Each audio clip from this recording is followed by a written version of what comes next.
In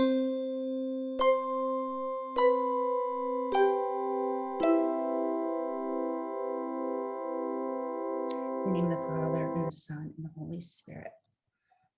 This is kind of a reflection and prayer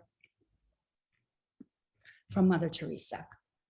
I used to pray that God would feed the hungry or do this or that, but now I pray that He will guide me to whatever I'm supposed to do, what I can do. I used to pray for answers, but now I'm praying for strength. I used to believe that prayer changes things, but now I know that prayer changes us and we change things. Amen.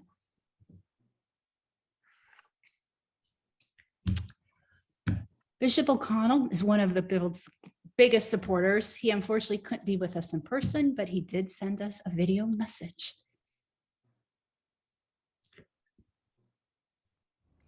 Reaching out to those in need is fundamental to being a Christian.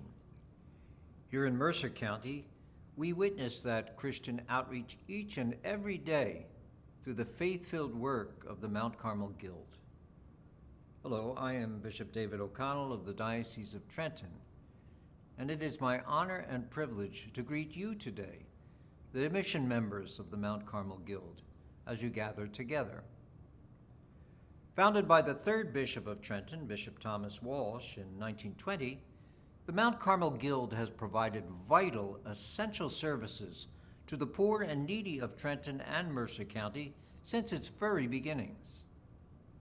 Through relationships and collaborations forged with dignity and hope, the Guild assists the community to overcome challenges to decent health, nutrition, housing, and education. The fulfillment of that mission would not be possible, even imaginable, without you. For your generosity and compassion and commitment, I thank you. I invite you to read the Guild's annual report this year to learn how urgent the needs of the poor of Mercer County are, made all the more compelling as our community continues to experience the impact of an unrelenting pandemic. The provision of basic food, rental assistance, education, and healthcare, especially for the elderly and homebound, have been the mission and the passion of the Mount Carmel Guild for over 100 years. That you are willing to continue that mission and passion today is awesome and nothing short of inspiring. As a mission member of the Mount Carmel Guild, you take Christ's hand in your own, as you also and at the same time take the hand of the poor, walking forward together, providing hope, preserving dignity. Hold both those hands tightly in your own, with love, and never let them go. On behalf of those who have no one else but you to depend on, our sisters and brothers in need, thank you, and may God bless you and the work of the Mount Carmel Guild. At the Guild, we really always remain grateful for the Bishop's support and his prayers and his guidance. Just a few housekeeping ideas or things to bring up. Please enjoy your lunch. This is a lunchtime meeting. We don't want anyone to get too hungry. We estimate the meeting is going to be about 45 minutes of formal presentation and then a few minutes of questions and answers. Everybody's a Zoom expert now, so they know where the chat is. So if you want to put a question in there, feel free, or if you're having a technical difficulty, put it in there, and because we do have someone monitoring the chat right now.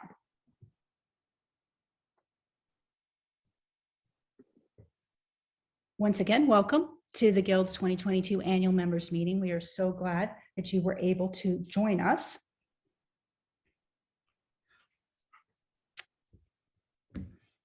And be part of our vision, which is the cure of poverty, head, heart, and spirit. Just short highlights of what Mount Carmel Guild has been doing in the last year. This is our 102nd year. we have two core programs, though, as community support, which includes our food pantry, which is open 5 mornings a week, as well as Wednesday afternoons. We also help with case management. Our wonderful staff are always listening and interacting with our care receivers, providing information about other programs and trying to connect them to other resources. We also have prevention services in which we help those in need with shut-off notices for electric bills and water bills, and those that are facing eviction. Our second program, our major program, is our home health nursing program, which helps low to moderate income seniors to age in place in their own homes by providing them professional nursing care.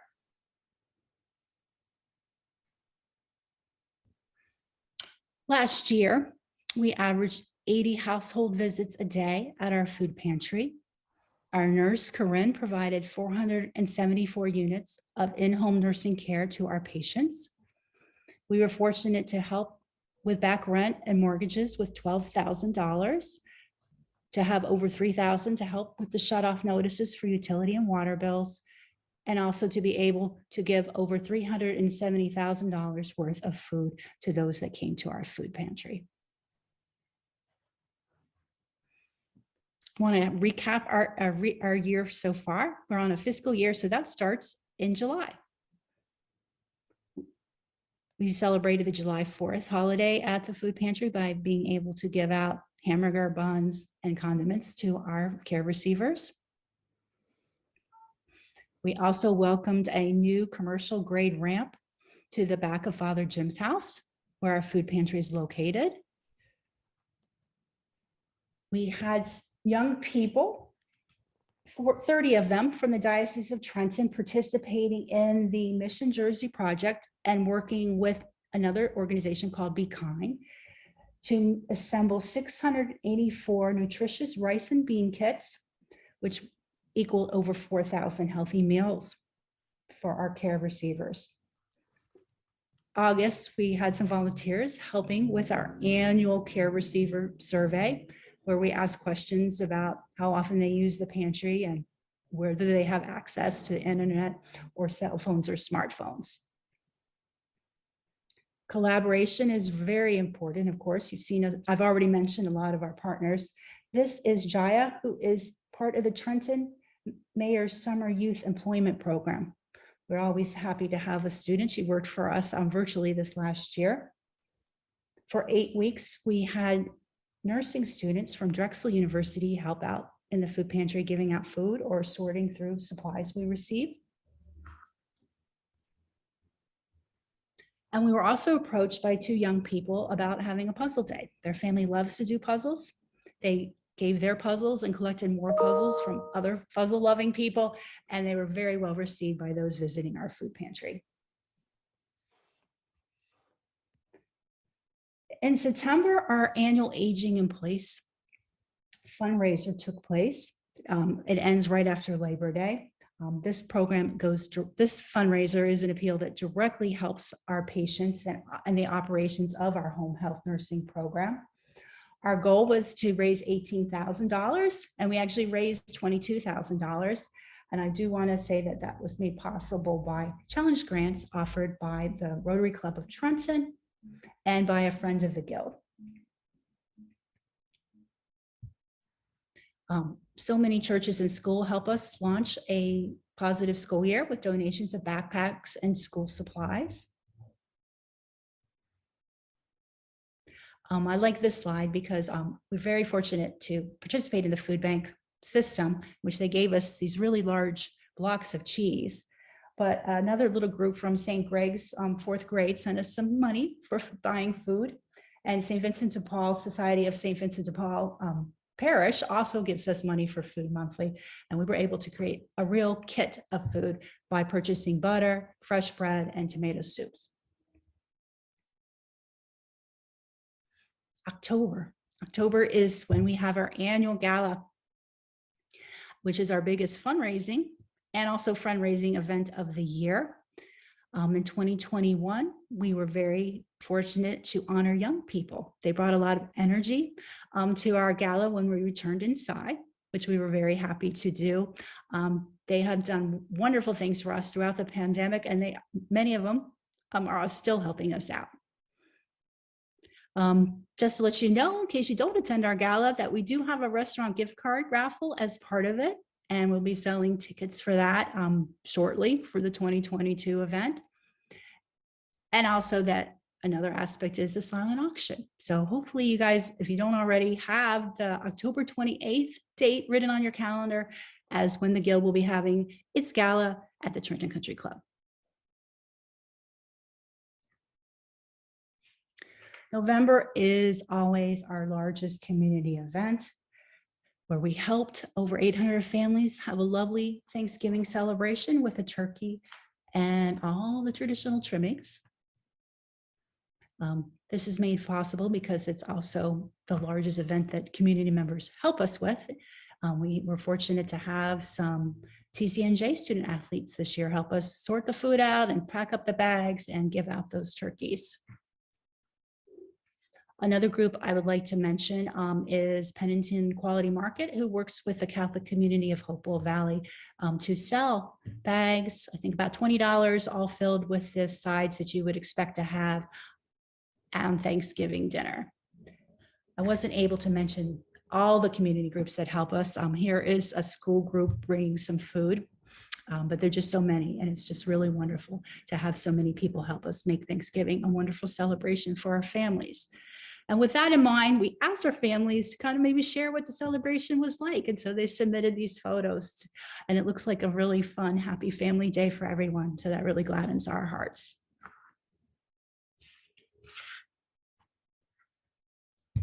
December is we're known for our Christmas toy shop. Here are some young people from Trenton Catholic Prep happy to set up the toy shop.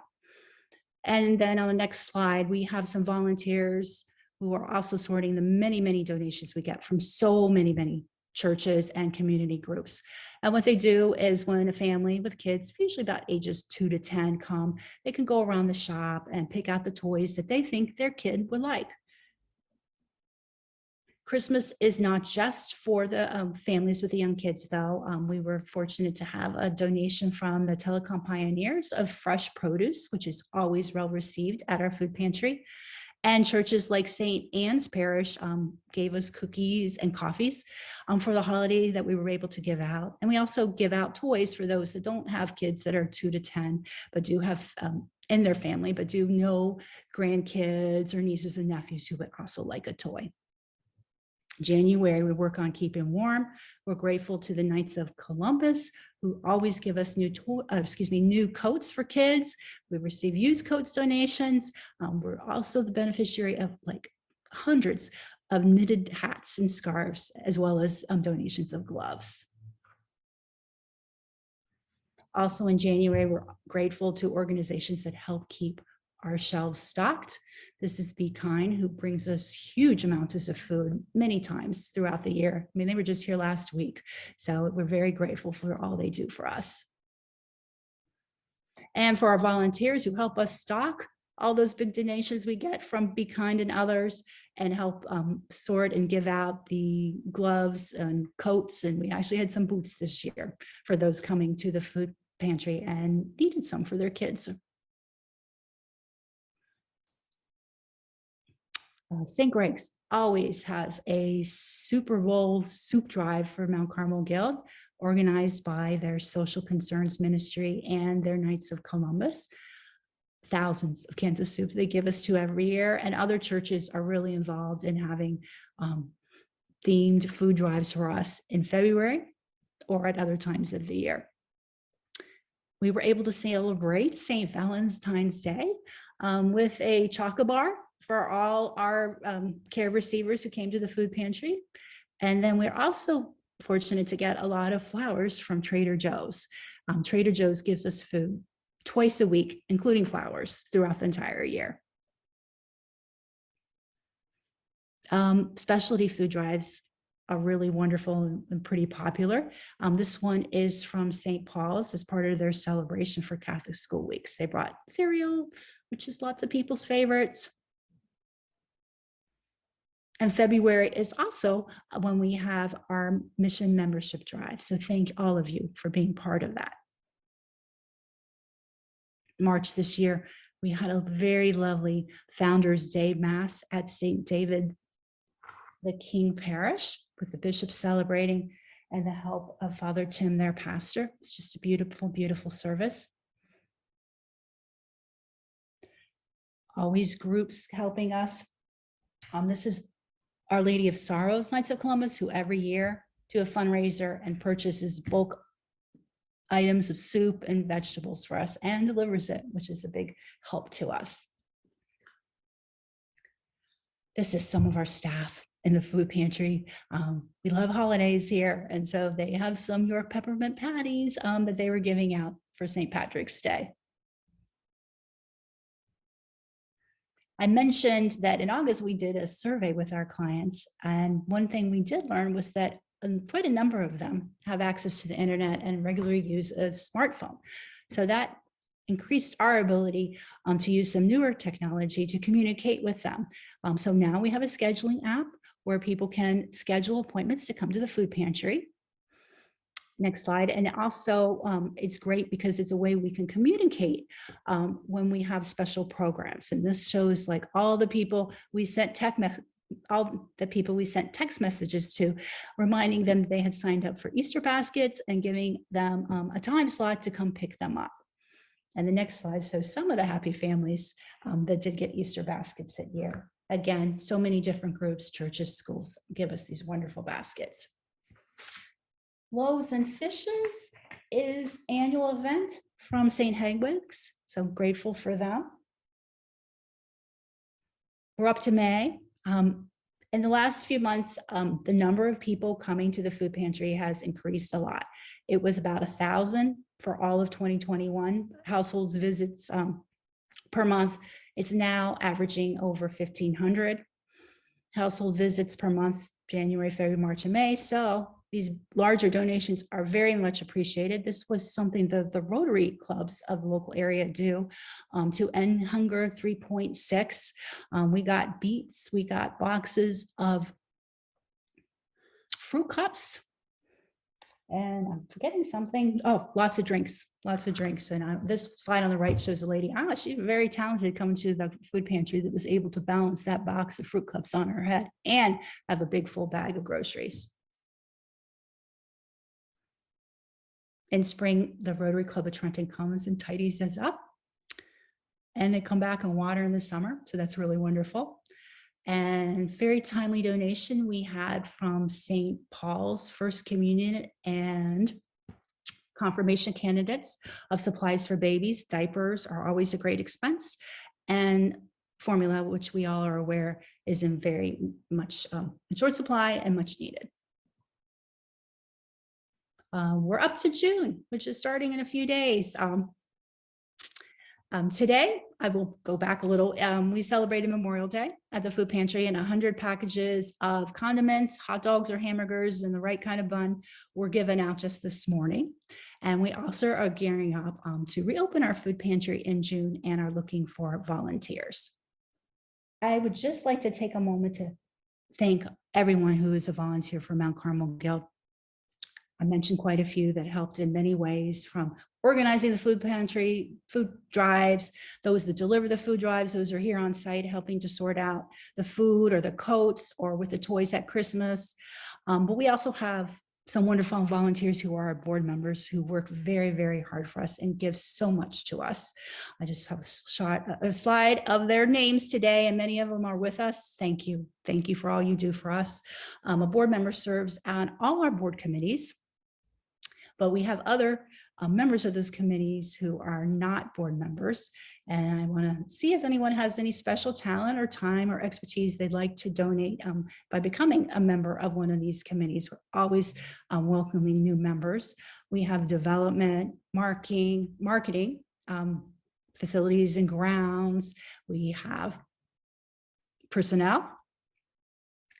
We have a professional advisory committee where we have expertise from people who know, who work with elderly people in the home health setting.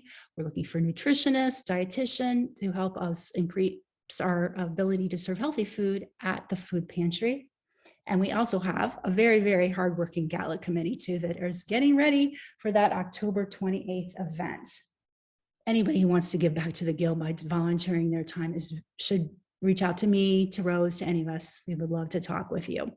I now want to invite our program directors, Deacon Richard Ferrer, who directs our community support program, to share a mission moment. But first, we're going to begin with a mission moment from Corinne Janoska, who is our director of home health nursing. Good afternoon. I wanted to first just give a little description of the services we provide. So our nurses will visit weekly to pre-pour medications, which is filling pill boxes, ordering prescriptions. We also pre-fill insulin syringes for visually impaired. We monitor vital signs, blood sugar. We administer injections. We assist with pacemakers, and we also monitor those who are on anticoagulant medications such as warfarin by testing their INR in their home. I also wanted to mention that we do have a part-time nursing position available, and we're eagerly seeking a part-time nurse. And for our referrals, we get referrals from different sources, from doctor's office, case managers, home care agencies, but there's also on the website a way to request our services by filling out a form. And that's another way that you can request, or anyone can request, home health nursing services, and I will contact them directly. I just wanted to share a mission moment and how our services impact the community. I have a 74-year-old gentleman who's cognitively impaired due to a stroke. We've had him now for 4 years. He takes anticoagulant medication, Coumadin. And so because of this, I test him weekly in his home and do an INR blood level. Once I get that blood level, I contact the doctor and make an adjustment in his medications right there in the home. Recently, during my visit, I check his weight, I check his blood pressure, as also I check for his extremities for any swelling. So I had noticed there was some slight swelling in his extremities, and the following week when I went back, I noticed there was a big difference in what I saw the week before. He was his legs were extremely swollen. So I notified his cardiologist, who then made a change to his medication by adding a water pill. I then contacted the pharmacy, since he has pill packs done at the pharmacy, and I had them delivered the next day. So with this, and then I constantly monitored him thereafter every week, or actually a little less than that. So this actually avoided a trip to the hospital for him, because he was a congestive heart failure patient and required this kind of monitoring.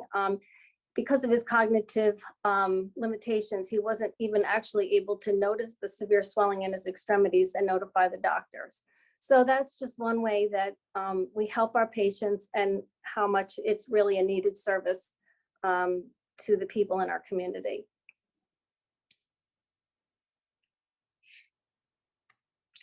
And next is Richard, who's going to talk about the community support program. Richard, you're muted.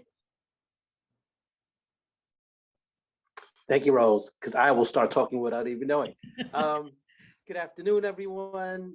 Really happy to see you all and hear all who are video challenged at this moment. I would just speak briefly about the community support program. Mary's done a wonderful job in really talking about some of the statistics that we've reached with our services. But one of the things that are changing as of June 1st is the state of New Jersey is requiring us to collect signatures for our food pantry program that we used to do 2 years ago. But once the pandemic hit, they had opted not to collect these signatures. Now we're going back June 1st, letting individuals back into our site, sitting with them, giving them their food, having these important dialogue and conversations, which is the mission of what we've had for the Guild. And not having that for 2 years really sort of hurt us, because we love to do that. We love to sit down with our clients and speak and try to figure out what are some of their immediate needs and how we can meet them. So that's happening June 1st. We are also excited with a new database program that we're implementing called the HMIS system, which is a homeless management information system This database will allow us to collect all the services that we do here at Mount Carmel Guild in regards to the food pantry program, our prevention program. I will be able to run reports for Mary and give her monthly statistics that are needed for grants and for the board. So we're really, really excited about that, and looking forward to move on, again, with the face-to-face visits here at our site. And of course, volunteers are always welcome at our site. We're going to need volunteers as we open up. And we've had a wonderful group of volunteers for the last few years. And it's been distance not having them for 2 years, but I'm really excited to having them come back at the site. And just briefly, just one mission moment that I like to share, with the group is our site coordinator, Crystal Brown. She does a really, really good job, serving over 1,500 people a month. Sometimes we get individuals that come to our door that need special dietetic needs. We had this one individual, he's a homeless young male. He always comes at the end of the closing session, right before we close our doors. He waits to the last minute to come to us, and he rarely speaks. He speaks very softly, and he tells us that he's homeless. And what Crystal has done for him on a weekly basis, she prepares him a ready set bag meal that he can eat and not have to worry about refrigeration or cooking. And this is just sort of the thing that she just does naturally. And this is what we love about our staff here, and it really sort of exemplifies our mission and vision here for the Guild. Thanks, Corinne. Thanks, Richard. Just going to give that Richard was just ordained a deacon earlier this month. So he hasn't even been a deacon that long, but very happy about that. I think Rose is getting up our last few slides here. Yep, we're good to go. We're good to go. Okay. I think I'm on the next slide. Just want to finish up by thanking all our mission members for the time they give to us, especially those who are volunteers, no matter how they volunteer at their church, doing a drive for their community, delivering. I'm always grateful for that. For their talent, we definitely have some wonderful people who have given us their expertise that serve on our committees or just observing our operations and give us some good hints about what we could do. Those two, I like to say, the talent of ambassador who share our mission with others, are very, very important role. And of course, those who support us with their treasure, as being a respondent to our membership appeal, our holiday appeal, our special aging in place appeal. For those that give us donations monthly, we're always very, very grateful. Your gifts really do allow us to be there to operate community support and home health nursing. And I don't want to forget those members who left us, next slide, please, a bequest to Mount Carmel Guild and became part of our Bishop Walsh Society. Very, very, very grateful. And we always remember them in our prayers, as we do our current members as well. Okay. So thank you. That's going to conclude the kind of the formal part of our meeting today. Rose, I don't know where we are in time, because I did want to share a mission moment if I have a moment to do it. I think No, we're good. 12:30. Yep. Okay. Were there any questions? I'm looking. I don't see any. No, Okay. I don't see any questions either. All right, that's fine. That's fine. Always could reach out to us or give us a call. And we do get calls from random people all the time. And that's what I want to share as a mission moment that I experienced just last week. We have so many people that give to the Guild routinely, and their names are very familiar to me. I've been with the Guild over 15 years in different roles. So I've always been part of knowing who our donors and who our members were. So I recognized this name when it popped up on my phone. Their name is Klabitz. There's a family, two of them. I noticed them because One of them lives in Trenton and one of them lives in Macedonia, Ohio, where I happen to have had my honeymoon. It's a very, very, very small community. So I always remember this family name. Anyways, Ms. Klabitz called us recently to tell us about her father, Chester, who had passed away recently and who was a Trentonian and always supported Mount Carmel Guild, and that they were requesting memorial donations be given to Mount Carmel Guild. And then she shared with me why. She shared that Mount Carmel Guild was always her father's favorite charity, and that he taught his children to be very grateful for the services Mount Carmel Guild provided. He was about 11 years old when he lost his father. This was back in 1940s, I'm guessing during World War II. And he had 3 younger siblings, and he always was grateful that his mom got toys from us at Christmas for his younger brothers and sisters. And he shared that memory and appreciated what we did for him for decades. And so I was just so touched, as I've shared earlier, about how we celebrate Christmas here. It's just a very special time. And it was just so heartwarming to know about the legacy of the Guild, you know, and how much people have appreciated what we do and how much that appreciation should be extended to our members like you who are participating today, who help make us able to do 102 years, 103 years, and so on and so on. So thank you very much. I'm glad I could share this because I was really, really touched by talking to Ms. Klabitz this week. Okay, I think no more slides, right? No, no more. Oh, we're slides. under 45 minutes, what? Okay, the last thing I wanted to mention was a couple upcoming events. September 8th, I think it's a Thursday, probably in the afternoon, we will be having our annual open house. Everyone will be receiving probably 2 or 3 emails about that as we get closer to the event. It's the Thursday after Labor Day, I believe it is. So everybody should be back home from their vacations. And then, of course, the gala will be held on October 28th, and more information will be available on our website, which I hope you check out, and also through postings on social media. We do Facebook, Instagram, I'm forgetting one, Twitter. So if you don't follow us on that, please do. That's October 28th, and we'll be giving official rollout sometime in July. I think that's it for me. I don't see any more questions. Did anybody just want to speak up and give one? That's okay. I thank everyone for attending today. We had quite a few board members, so thank you, always giving and supporting us in any way they can. Who else is here? I thank the staff who came. I thank my neighbors who came. You know, I thank everyone for being such a participating mission member. Have a great rest of your afternoon and a great weekend. And I hope you have a nice holiday. Thank you. Yep. Have Bye-bye. a blessed weekend, everyone. Congratulations, Richard. Richard, do you want to take us Yeah, out? with a- congratulations.